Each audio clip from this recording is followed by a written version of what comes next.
Kaushik 12 lakhs income వరకు income tax కట్టక్కర్లేదంట. పైగా కొత్త slabs తెచ్చారంట. There will be no income tax payable up to income of 12 lakh rupees. Person having income of 18 lakh rupees will get a benefit of 70,000 rupees in tax. చూడు, నా జీతం 18 lakhs.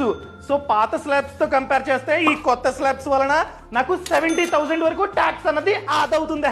చూడా, నీకు 70,000 ఆదా అవుతుంది కదా, ఆ డబ్బుతో ఏం చేస్తావు? ఏముంది, ఇంకా పోతేగా పబ్బులు.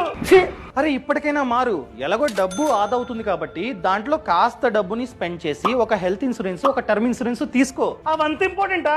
మరి ఫర్ ఎగ్జాంపుల్ నేను చెప్పానని చెప్పి నువ్వైతే హెల్త్ ఇన్సూరెన్స్ తీసుకున్న తర్వాత 24 hours కన్నా ఎక్కువసేపు హాస్పిటల్లో అడ్మిట్ అయితే హాస్పిటల్లో ఎంతైతే ఖర్చు అయిందో ఆ ఖర్చు అంతా బీమా సంస్థ భరిస్తుంది. నువ్వు తీసుకోలేదనుకో నీ సేవింగ్స్ నుంచి డబ్బు అంతా తీసి ఖర్చు పెట్టాలి. అదే విధంగా టర్మ్ ఇన్సూరెన్స్ 2 కోట్ల కవరేజ్ గల టర్మ్ ఇన్సూరెన్స్ పాలసీ తీసుకున్న తర్వాత చనిపోయావు. అలాంటప్పుడు బీమా సంస్థ నీ కుటుంబానికి 2 కోట్లు ఇస్తుంది. తీసుకోలేదనుకో నీ కుటుంబం అంతా నీ మీద ఆధారపడి ఉంది. వాళ్ళు రోడ్డు మీద పడాల్సిన సిచ్యువేషన్ రావచ్చు. కౌశిక్, నేను డిస్కౌంట్ లో ఈ 2 తీసుకుందాం అనుకుంటున్నా.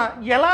సింపుల్. ఛానల్ ప్రొఫైల్ లో హెల్త్ ఇన్సూరెన్స్ అదే విధంగా టర్మ్ ఇన్సూరెన్స్ లింక్స్ ఇచ్చా. ఆ లింక్స్ ద్వారా కొనుక్కుంటే నీకు హెల్త్ ఇన్సూరెన్స్ మీద 25% వరకు డిస్కౌంట్ వస్తుంది. టర్మ్ ఇన్సూరెన్స్ మీద అయితే 15% వరకు డిస్కౌంట్ వస్తుంది. ఫర్ ఎగ్జాంపుల్ నేను టర్మ్ ఇన్సూరెన్స్ ని క్లిక్ చేస్తున్నా. ఇక్కడ మన సమాచారాన్ని అడుగుతుంది, అంతా ఇవ్వాలి. ఇచ్చిన తర్వాత 51 ఇన్సూరెన్స్ కంపెనీస్ ఉంటాయి. సో కంపేర్ చేసుకుని ఫిల్టర్ చేసుకుని మంచి కంపెనీని నువ్వైతే చూస్ చేసుకోవచ్చు అనమాట. 2 కోట్ల కవరేజ్ గల పాలసీ మంత్ కి 600 నుంచి 700 వరకు మాత్రమే ప్రీమియం ఉంటుంది. Depends upon age. And 24/7 claim assistance support ఉంటుంది. సో క్లైమ్ అన్నది ఈజీగా జరగడానికి ఛాన్స్ ఉంటుంది. హెల్త్ ఇన్సూరెన్స్ కూడా సేమ్ ప్రాసెస్. Thank you.